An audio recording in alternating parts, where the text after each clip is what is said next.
Hello everyone, नमस्कार। ये 7 अक्टूबर 1556 का दिन था। दिल्ली में चहल पहल थी और दिल्ली का पुराना किला सलीमगढ़ वैदिक मंत्रोच्चारों से गूंज रहा था। दिल्ली के भीतर सभी मंदिरों में प्रार्थना हो रही थी। एक अभूतपूर्व मौका था।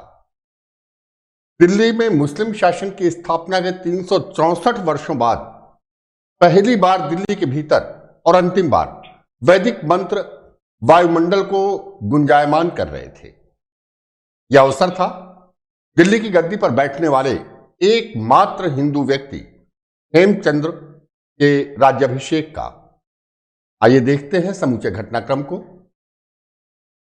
हेमचंद्र विक्रमादित्य, इन्हें वसंत राव के नाम से भी जानते थे। इनका जन्म 1601 में अलवर के मेछारी नामक गांव में हुआ था। इनका घर परंपरा से पुरोहिती का काम करता था, पूजा पाठ का, और यह ब्राह्मणों की भार्गव शाखा के हैं जो अपने आप को शस्त्र, शास्त्र और व्यापार तीनों में कुशल मानते हैं। इनके आदि पुरुष भगवान राम हैं। पिताजी का नाम रामपुराण दास था और जब मुगलों ने अधिकार करना शुरू किया राजपूताने की तरफ, तब अपना धर्म कर्म का पालन असंभव देख करके वे मेछारी से आकर के हरियाणा के रेवाड़ी में बस गए और नमक का व्यापार शुरू किया। व्यापार में उनकी दृष्टि बेहद दूरदर्शी थी और बहुत जल्द नमक का व्यापार छोड़ करके उन्होंने शोरे का व्यापार शुरू किया। शोरा जो बारूद बनाने के लिए प्रयोग में आता था। शोरे की सप्लाई के सिलसिले में हेमचंद्र को जगह जगह पर जाना पड़ता था। विशेष तौर पर बंगाल से उनके बड़े अच्छे आर्थिक और राजनीतिक संबंध डेवलप हुए। संभवतः इनके परिवार का शेरशाह सूरी के परिवार से बचपन से कुछ नाता था। नतीजन शेरशाह सूरी ने राज्यारोहण होने के बाद उन्हें अपने पास बुलाया और अपनी सेना की शोरे की आपूर्ति की पूरी जिम्मेदारी दे दी।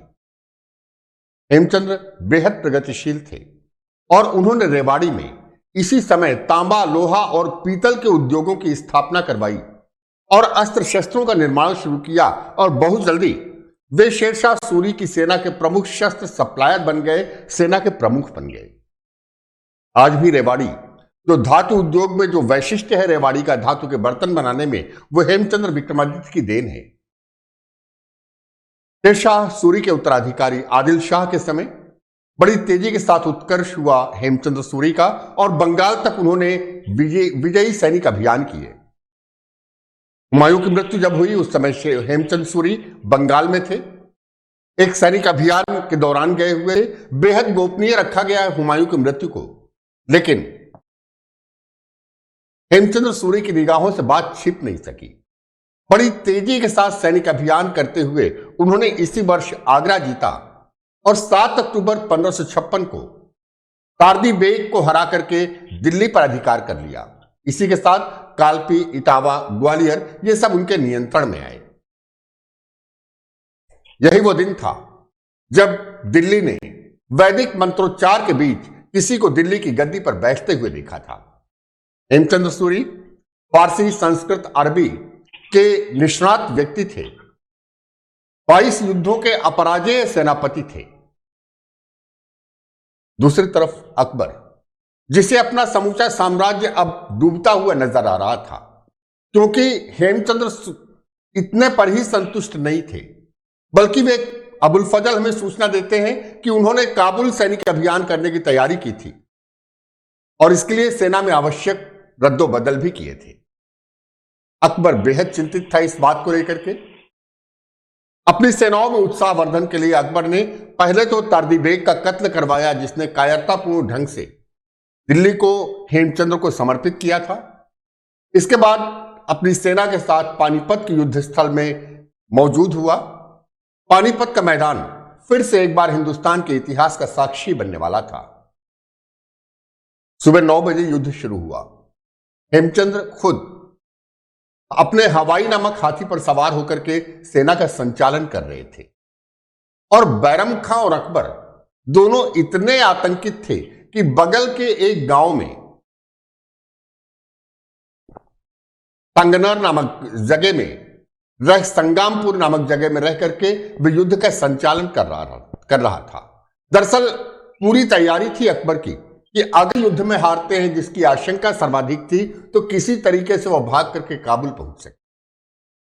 काबुल तक पलायन की पूरी तैयारियां कर ली थी। युद्ध अपने चरम पर था और लग रहा था कि युद्ध हेमचंद्र के हाथों में जाने वाला है। तभी एक दुर्घटना घटी।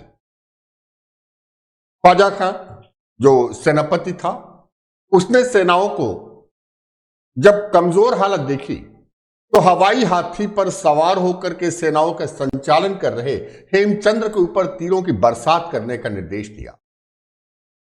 एक तीर हेमू की आंखों में लगा, वे घायल हुए और अपने हौदे पर गिर पड़े। और सैनिकों ने जब अपने सेनापतियों को घायल होते हुए देखा और जब उनके महावत ने हेमू को युद्ध स्थल से बाहर ले जाने की कोशिश की, तो भारतीय सेनाएं जीतता हुआ एक युद्ध हार गई। बहुत कम ऐसा होता है कि जीतता हुआ युद्ध सिर्फ अफवाहों के बल पर हार दिया गया हो। हारते हुए हेमू के हाथी का पीछा किया पीर मोहम्मद ने। पकड़ करके घायल हेमू को पकड़ करके अकबर के खेमे में पहुंचाया गया, जहां पर बैरम खां ने घायल हेमू का वध करके अकबर से गाजी की उपाधि धारण करने की प्रार्थना की। अबुल फजल शायद अपने आश्रयदाता का बचाव करने के लिए यह कहते हैं कि अकबर ने घायल हेमू का वध करने से इनकार कर दिया और इस पर बैरम खां ने तलवार के एक वार से उसकी गर्दन उड़ा दी। लेकिन अब्दुल कांधारी, जो इस युद्ध का प्रत्यक्षदर्शी था, खेमे में मौजूद था, स्पष्ट रूप से घोषणा करता है कि अकबर ने घायल हेमू का सर कलम करके गाजी की उपाधि धारण की। इसके बाद मुगल सेना की नृशंसता का दौर चला। हेमू के 80 वर्षीय वृद्ध पिता को कैद करके लाया गया पीर मोहम्मद के सामने और उससे मुस्लिम धर्म स्वीकार करने पर जान बख्श देने का प्रस्ताव रखा गया। लेकिन उसने कहा कि मैंने पूरे जीवन अपने धर्म के प्रति आस्था दिखाई है, अब अंतिम समय में मैं क्यों मौत से डरूं। स्वाभाविक तौर पर उन धर्मांध व्यक्तियों के सामने इस प्रश्न का एक ही उत्तर हो सकता था। हेमू के पिता का सर कलम कर दिया गया। हेमू की संपत्ति लूट ली गई। हेमू की विधवा रानी किसी तरह पहाड़ों में बच करके भाग गई और इस तरह अंत हुआ मध्यकाल में दिल्ली की सत्ता पर बैठने वाले पहले हिंदू बादशाह का। आशीर्वादीलाल श्रीवास्तव लिखते हैं अपनी पुस्तक में कि विदेशी शासन को देश से उखाड़ फेंकने के लिए और स्वदेशी शासन की स्थापना करने के लिए उनके प्रयासों की जितनी भी सराहना की जाए कम है। हेमचंद्र के ऊपर रिसर्च करने वाले सतीश चंद्र मित्तल अपनी पुस्तक में लिखते हैं कि निस्संदेह 7 अक्टूबर भारत के इतिहास का स्वर्ण दिवस है, जब विदेशी आक्रांता द्वारा स्थापित सत्ता को उखाड़ करके स्वदेशी सत्ता स्थापित करने की कोशिश की गई थी। दुर्भाग्य है कि हिंदुस्तान के इतिहास में इन लोगों का नाम नहीं लिया जाता, लेकिन इतिहास करवट बदल रहा है। इतिहास के अनेक अछूते पृष्ठ सामने आ रहे हैं। हमें उम्मीद है कि बहुत जल्द हेमचंद्र विक्रमादित्य भारत के इतिहास में अपना वह स्थान पा सकेंगे जिसके वे वाकई हकदार हैं। फिर मिलेंगे आपसे ऐसे ही किसी अनजानी अनचिन्ही संग्राम नायकों के साथ। तब तक जय हिंद, जय भारत।